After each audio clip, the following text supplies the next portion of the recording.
Hello, everyone. Today I will be talking about someone who is killed. Her name is.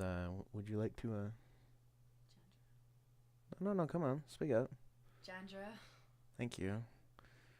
Anyway, her name is Jandra, and she was a beautiful girl. Um, Everyone in Spanish Fork will miss her, and I'm glad to have had her as a friend, and I'm happy for all the time that I've spent with her in that amount of time that she was with me, which was 2 months, I think. Um, Now, without further ado, I give you a poem that was made for the memories that this person has spent with her. The author is right there. Her name is Hannah Balt, and here we go. The Beautiful Side of Her by Hannah Balt. The blue curls I used to play with between the laces on my fingers turned cold. Her warm, soft skin turned into ice, and the obviously terrible makeup gleams across her face, and her beautiful eyes sealed closed forever. The rosiness on her cheeks gone in 2 seconds, while day turns to night inside my head. Her clear, freckled skin laced with pure paleness, and cold to the touch. Her lips being as full as they were, grew shiny and worn. Her hands hardened and cold, like holding a piece of ice in your hand, but to find it won't melt. She was everything. The reason I woke up in the morning till the sky turned black. The reason I decided to eat the warm, melty macaroni she made for us after school. The reason I decided to wear mismatched socks every day, and now can't get out of that habit. She was the world, but the world blew up, and now it's crumpled into tiny pieces of the word deceased.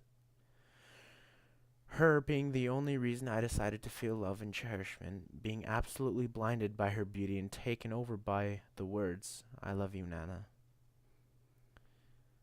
I, being locked in a cellar, only to rot, and to feel the guilt of not being able to save her, the day they found her swinging from a rope, under a tree, is totally unnecessary, and unpleasantly weary.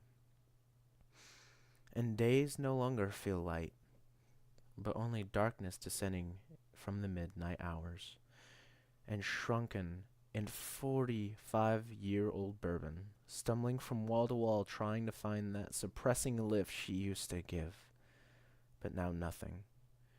It became too much to handle as the icy cold words of my mouth shrink into silence, becoming nothing but the emo kid that nobody likes to talk to. The light in my eyes vanish and my skin becomes just as cold as hers when people say you couldn't have done anything.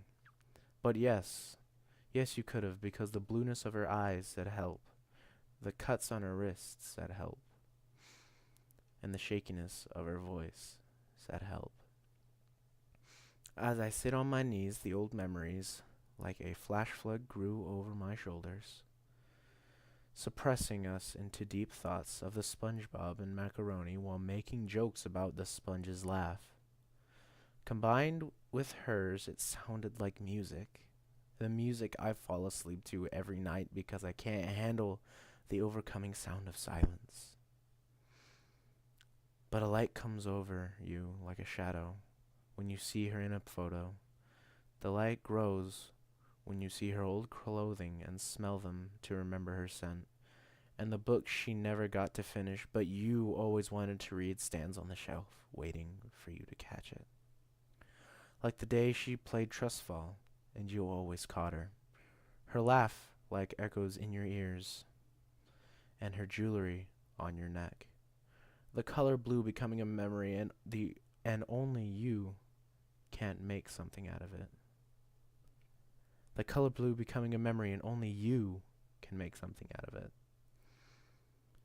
Just like you can decide whether or not to depress yourself in those thoughts, just like you can decide to live life for her. Take that necklace with you and wear it as a crown, and mark all the things off her bucket list because you're helping her do that. You're becoming the beautiful side of her and nothing else. You're the beauty she looked forward to seeing every day, and realizing that means everything.